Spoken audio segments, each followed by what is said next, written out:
Hello everyone, welcome to our YouTube preparation channel. दोस्तों मैं रुबेल और मैं आज आप सबके सामने मॉक टेस्ट का सॉल्यूशन वीडियो लेके आया हूँ। सो आप लोग ध्यान से इस वीडियो को देखना और मेरे चैनल को सब्सक्राइब करना मत भूलिए। सो ये सब क्वेश्चन बहुत ज़्यादा इंपॉर्टेंट है, ध्यान रखना। सो ये मॉक टेस्ट बहुत ज़्यादा इंपॉर्टेंट रहेगा यूपीएससी प्रीलिम एग्जाम 2000 जो 23 को होगा। साथ ही साथ जो असम पब्लिक सर्विस कमीशन का जो प्रीलिम एग्जाम होगा उसके लिए भी बहुत ज़्यादा इंपॉर्टेंट है। साथ ही साथ दूसरे स्टेट के जो पीसीएस एग्जाम होता है उसके लिए भी बहुत ज़्यादा इंपॉर्टेंट है। सो आप लोग ध्यान से इस वीडियो को देखना और मेरे चैनल को सब्सक्राइब करना मत भूलिए और मुझे कमेंट सेक्शन में बताना कि किसका मतलब कितना करेक्ट होता है। सो देखिए नंबर 1 जो arrange the following historical event as per chronology. नीचे दिया गया जो हिस्टोरिकल इवेंट है वो क्रोनोलॉजी के हिसाब से आप लोग मतलब अरेंज कीजिए। Number 1 EIC establish factory at Surat. Number 2 Farrukhsiyar farman. Number 3 Portuguese capture Goa. Number 4 battle of Bedara. So इसमें जो करेक्ट सीक्वेंस है वो है ऑप्शन ए, यानी पहले है थ्री पोर्तुगीज कैप्चर्स गोवा। उसके बाद 1 EIC establish the factory at Surat. उसके बाद नंबर 2 फारुखियार फरमान और number 4 battle of Bedara. So थोड़ा सा इन्फॉर्मेशन हम लोग देख लेंगे थोड़ा सा स्पीड में। 1510 जो अल्फांसो अल्वारेग the Portuguese governor capture Goa from the Bijapur से कैप्चर किया 1510 पे। ध्यान रखना किसने, अल्फांसो अल्वारेग। और जो 1613 a permanent factory of the East India Company is established at Surat. ध्यान रखना 1613 पे जो परमानेंट फैक्ट्री ईस्ट इंडिया का वो एस्टेब्लिश किया गया सूरत पे। 1717 the Mughal empire Farrukhsiyar issue farman called the Magna Carta of the company giving the company से large number of trade concession. Number ये देखिए 1757 जो नंबर है date battle of Bedara the English defeated the Dutch. बहुत इंपॉर्टेंट ये सब फैक्ट याद रखना। 1510 में जो अल्फांसो अल्वारेग ने पोर्तुगीज गवर्नर कैप्चर किया गोवा को फ्रॉम बीजापुर से। ध्यान रखना ये सब फैक्ट याद रखना। 1613 में जो परमानेंट फैक्ट्री एस्टेब्लिश किया गया सूरत पे। उसके बाद 1717 पे Mughal empire Farrukhsiyar issue farman called the Magna Carta of the company giving the company a large number of trade concession. उसके बाद 1757 पे बैटल ऑफ बिदारा हुआ जिसमें इंग्लिश ने डिफीट किया डच को। सो ये सब फैक्ट याद रखना बहुत इंपॉर्टेंट है। Question number 2 which of the following is or are reason the decline of the Portuguese power in India। So ये हिस्ट्री का मॉक टेस्ट है, ध्यान रखना। So number 1 diversion of Portuguese colonizing ambition towards South East Asia. Number 2 emergence of powerful dynasties in north India. Number 3 missionary activities. So नीचे दिया गया statement कौन सा करेक्ट है। नंबर 1 यानी A 1 only. Number B 2 only. Number C 2 and 3 only. Number D 1 and 3 only. So जो right answer होगा वो है ऑप्शन सी यानी 2 and 3 ओनली। ध्यान रखना emergence of powerful dynasty in north India ये राइट है। उसके बाद मिशनरी एक्टिविटीज़ ये भी राइट है। जिसका रीजन था पोर्तुगीज़ का डिक्लाइन था पावर। सो देखिए पोर्तुगीज रूल इन इंडिया जो first colonial power to establish trade relation with India Vasco da Gama. ध्यान रखना ये फर्स्ट कॉलोनियल पावर है जिसने ट्रेड रिलेशन इंडिया के साथ एस्टेब्लिश किया, वास्को द गामा। देखिए अराइव्ड इन इंडिया 1498। कब आए थे वास्को द गामा इंडिया पे? 1498 पे। Later they establish factories at Calicut, Cochin, Cannanore etcetera.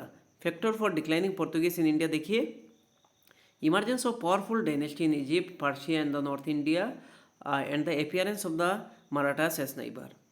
So hence statement 2 is correct. Number B जो है political fears aroused by the activities of the Jesuit missionary and hatred of the persecution.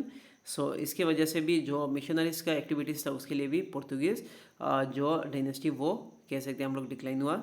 Number C जो है rise of the English Dutch commercial ambition challenging the Portuguese supremacy, ये भी मतलब important है। So देखिए जो है diversion of the Portuguese colonising ambition towards the west due to the discovery of the Brazil, ये इनकरेक्ट है, ध्यान रखना। Number 3 which of the following colonial power establish their principal settlement at the Serampore near Calicut. So इसका जो right answer होगा वो है option D यानी डेनिस। ध्यान रखना कॉलोनियल पावर जिन्होंने एस्टेब्लिश किया principal settlement Serampore near Calcutta. So right answer is option D Danish. ध्यान रखना Danish East India Company establish 1616, ये याद रखना ये fact. And in 1620 they founded a factory at the Tranquebar near Tanjore on the eastern coast of India. The principal settlement was at Serampore near Kolkata. ध्यान रखना जो Danish East India Company जिसका establish हुआ था 1616 पे और 1620 पे उन्होंने तंजौर पे एक मतलब अपना फैक्ट्री एस्टेब्लिश किया और इनका जो प्रिंसिपल सेटलमेंट था वो श्रीरामपुर नियर कोलकाता। ध्यान रखना, the Danes are better known for the missionary activities than for the commerce. उनका मिशनरी एक्टिविटीज़ के लिए बहुत मतलब फेमस थे than commerce. Number 4, he was the first European कह सकते हैं European to interfere in the internal politics of India. He was in fact the originator of the practice of the subsidiary alliance in India, and he was appointed as the Governor General of the Pondicherry. Later he was recalled in 1754 due to the initial defeat of the French army in the Second Carnatic War. सो ये statement आप लोग पढ़ लीजिए, उसके बाद उसका जो answer देंगे सो इससे रिलेटेड कौन थे। सो देखिए, सो इसका जो राइट आंसर है वो है जोसेफ फ्रांसिस डुप्लेक्स। ध्यान रखना, बहुत इंपॉर्टेंट है ये। नेक्स्ट क्वेश्चन देखिए आप लोग, Nadir Shah invaded India during the rain which of the Mughal rule. Nadir Shah ने जो इन्वेड किया इंडिया को तो मुगल रूलर कौन थे। सो इसका जो राइट आंसर है ऑप्शन सी मोहम्मद शाह। सो देखिए, मोहम्मद शाह रूल ड्यूरिंग 1719 से 48 तक मतलब उनका रूल था। Nadir Shah the Persian empire attacked India in 1738-39, conquered Lahore and defeated the Mughal army Karnal at February 13, 1739। ध्यान रखना, ये इंपॉर्टेंट है। Next question, question number 6, in the context of the modern history of India Black whole tragedy is related to. So इसका जो right answer होगा वो है option C Siraj-ud-Daulah. सो इसमें जो ब्लैक होल ट्रेजिडी वो क्या है देखिए, थोड़ा सा देख लेते हैं हम लोग। Sirajuddaulah succeed nawab of Bengal in 1756। वो नवाब ऑफ बंगाल बने 1756 पे जब उनका अलीवर्दी खान का डेथ हुआ था। Sirajuddaulah is believe to have imprison 146 English person. उन्होंने सिराजुद्दौला ने 146 इंग्लिश पर्सन को मतलब क्या किया, इम्प्रिजन किया and lodge in a very tiny room, छोटा सा रूम में उनको मतलब रखा। which 123 of them died suffocation में। 123 इंग्लिशमैन का मतलब क्या हुआ, मृत्यु हो गया। This event is recognized as historian as black whole tragedy. Question number 7, consider the following statement regarding the result of the battle of Plassey. So battle of Plassey के बाद क्या रिजल्ट हुआ, उसका जो आउटकम क्या आया। So number 1, Mir Qasim became the nawab of Bengal. Number 2, the sovereignty of the English over Kolkata was recognized. Number 3, British acquired zamindars of the 24 Parganas to the English. Number 4, Mir Jafar shifted the capital from Murshidabad to Munger. So इसका जो right answer है वो है option B 2 and 3। देखिए, the sovereignty of the English over Kolkata was recognize किया गया। उसके बाद जो British acquired zamindars of the 24 Pargana to the English, और बाकी जो number 1 Mir Qasim became the nawab of Bengal ये इनकरेक्ट है। उसके बाद Mir Jafar shifted the capital of the Murshidabad to Munger, ये भी इनकरेक्ट है। सो देखिए, बैटल ऑफ पलासी कब हुआ था, 1757 पे। सो उसमें सिराजुद्दौला और रॉबर्ट क्लाइव के बीच में मतलब ये वार हुआ था। The battle of Plassey had political significance. ध्यान रखना, देखिए, as a result of the victory Mir Jafar became the nawab of Bengal, ये इंपॉर्टेंट है। विक्ट्री के बाद मीर जाफर को नवाब ऑफ बंगाल बनाया गया। He gave large sum of the money to the zamindars of the 24 Parganas in the English. So इसलिए ये स्टेटमेंट करेक्ट है। The sovereignty of the English over Kolkata was recognised and the English posted a resident at nawab court. Mir Qasim was the ablest nawab among the successor of the Alivardi Khan after assuming power. Mir Qasim shifted the capital from Murshidabad से मुंगेर बिहार पे लेके गए। Question number 8, consider the following statement regarding the treaty of Allahabad 1765। Treaty of Allahabad के regarding नीचे दिया गया कुछ statement है। Treaty was concluded between Robert Clive and the Mughal ruler Shah Alam II। Number 2, Nawab of Awadh surrender Allahabad and Kara to the empire of the Shah Alam II। Number 3, Robert Clive annexed Awadh. Number 4, Mughal ruler granted Deewani of only Bengal and Bihar region to the East India Company. So कौन सा right है, इसका जो right answer है वो है option B 1 and 2। ध्यान रखना, treaty was concluded between Robert Clive और मुगल रूलर शाह आलम के बीच में था। उसके बाद Nawab of Awadh surrender Allahabad and Kara to the empire Shah Alam II। उसके बाद रॉबर्ट क्लाइव एनेक्स अवध, ये इनकरेक्ट था।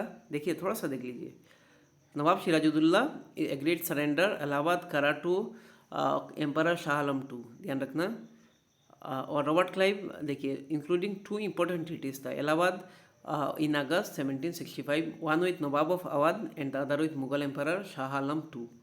So देखिए, Shah Alam II agreed the issue of the farman granting Diwani of Bengal, Bihar and Orissa to the East India Company ने दीवानी राइट दे दिया।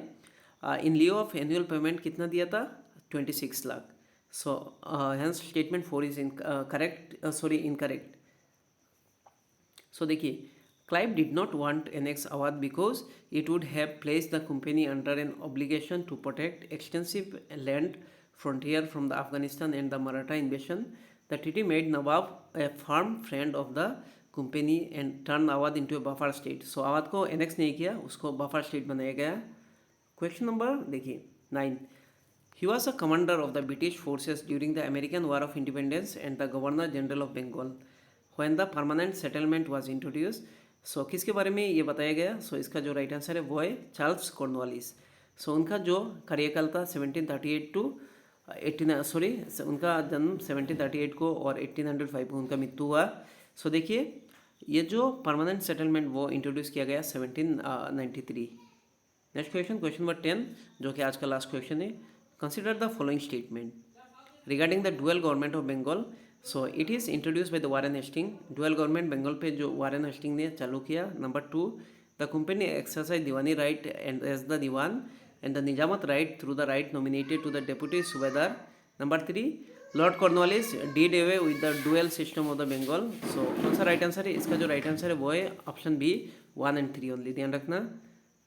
सो आज के लिए इतना ही। Thank you so much. इस वीडियो को ज़्यादा से ज़्यादा शेयर कीजिए और नेक्स्ट पार्ट चाहिए तो मुझे कमेंट सेक्शन में बताना। Thank you.